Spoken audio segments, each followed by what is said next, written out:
Hi there, viewers! Sea monsters have been the subject of legends since humans could travel the ocean. Some are confirmed to have actually existed, while others are simply brushed off as fairy tales. Either way, they are fascinating. Have you ever wondered what would happen if sea monsters really did exist? Welcome to Curiosity, viewers.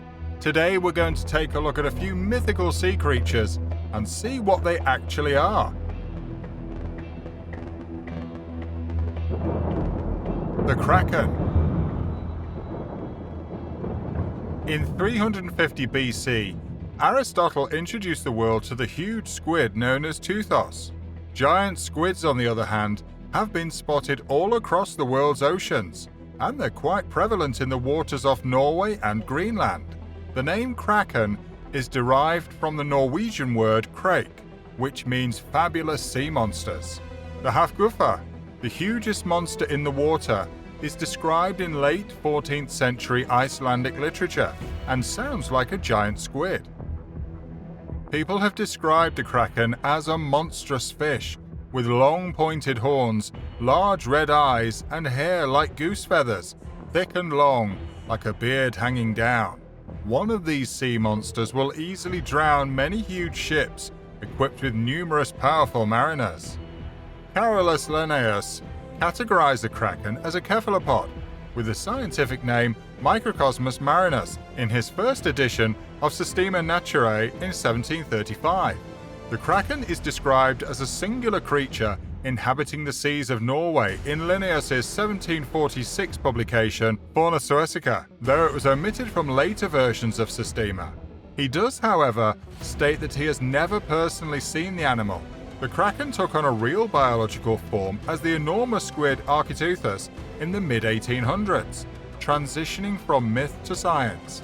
The enormous squid was first mentioned in a paper by Japetus Steenstrup, a lecturer at Copenhagen University, who cited the oldest accounts of a cavada washing up near Thingor Sand, Iceland in 1639. In 1849, the manuscript was read, and the formal scientific name was published in 1857. The giant squid is the second largest mollusk and extant invertebrate, only being surpassed by the gigantic squid. It feeds on deep sea fish and other squids, according to recent investigations, but its hunting methods and reproductive cycle remain unknown. While it was once thought to be the Architeuthis genus contained multiple species, genetic study has revealed that there is only one, Architeuthis dux. Even scientists have published assertions of lengths of 150 to 200 feet, without providing proof to back them up. Maximum lengths of approximately 60 feet are suggested by the Smithsonian's National Museum of Natural History. Sea Serpent. People in the 16th century believed that the waterways were stalked by a beast of incredible size and ferocity, known as So Orm. In his 1555 masterpiece, Historia de Gentibus Septentrionalibus, Olaus Magnus delivered a compelling description of his sea snake, accompanied by the equally terrifying image seen above. He describes the beast as being 200 feet long and 20 feet wide, with a growth of 2-foot-long hairs falling from the neck, sharp dark brown scales, and blazing burning eyes. Magnus did not invent the story of So Orm by himself. The creature he portrays is based on reports from sailors and residents in Scandinavia, which were based on experiences with weird aquatic creatures that were immortalized as the mermaid. Monster lore frequently includes descriptions of sea serpents with manes or hair growths around their necks. This feature points to an animal that is frequently mistaken for a sea serpent, the oarfish. The oarfish is the world's longest bony fish, probably measuring up to 45 to 50 feet in length. These fish have a red coxswain of spines on their head and a red dorsal fin that runs the length of their bodies, although human interactions with them are rare. A fleeting view of an oarfish may easily be misinterpreted as an encounter with a giant sea serpent, and the remnants of such fish washed up on a beach could easily resemble a sea serpent to an untrained eye. Sea serpents have frequently been mistaken for basking sharks, which may grow up to 40 feet long. On Stronsay in 1805, a horribly decayed body washed up.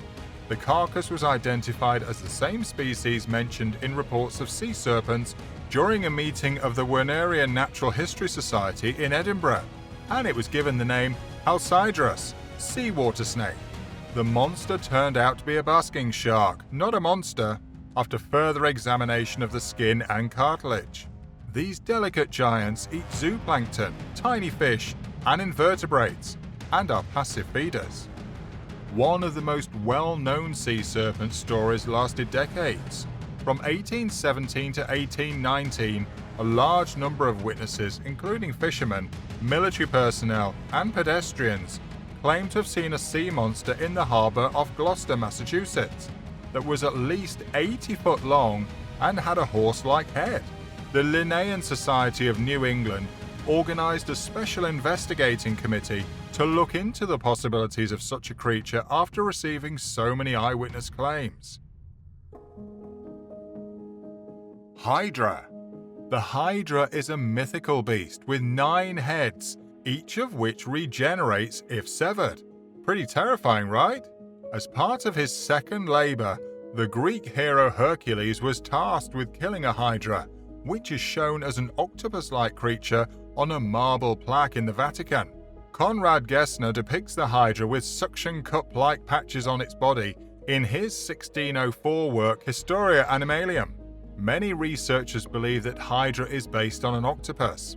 After all, their numerous tentacles may be mistaken for heads, and octopuses can regenerate missing limbs, which explains the Hydra's seemingly endless supply of heads. Nevertheless, until the 18th century, many naturalists believed the Hydra was a real creature. Albertus Sieber, a renowned Amsterdam pharmacy, had a large cabinet of curiosities stocked with many wonderful biodiversity specimens. In the mid-1700s, Sieber wrote a book, which included a description of his cabinet. An image of a Hydra was featured in his work, which was based on a specimen housed by the Burgermeister of Hamburg. Linnaeus eventually discovered that this specimen was a forgery, consisting of snake skins and weasel heads. However, debunking long-held beliefs about the octopus as a terrifying, ferocious monster has proven more challenging. The octopus, like the enormous squid, has had a reputation as a monster for a long time. Their extraordinarily unpleasant appearance, as well as fanciful legends of their attacks, wrote Frank W. Lane, have built up in the general mind a picture of the devilfish that no amount of precise description is ever going to bring down to authentic size. The octopus is, in reality, a friendly, curious organism with surprising intelligence, says biologist Richard Ellis. More than 300 species have been identified, accounting for more than a third of all cephalopods.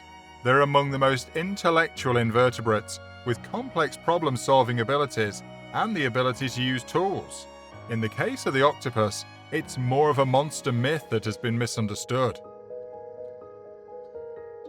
Mermaids. The myth of a marine human dates back to 5000 BC. The Babylonians worshipped a fish-tailed god named Oans. According to John Ashton, author of Curious Creatures in Zoology, this is the first representation of a merman. Architeuthis, the principal deity of northern Syria, was also represented as a fish-bodied human in classical antiquity. Many people claim to have seen mermaids in the centuries that followed. Christopher Columbus set sail from Spain in 1492 on a mission to discover a western trade route to Asia.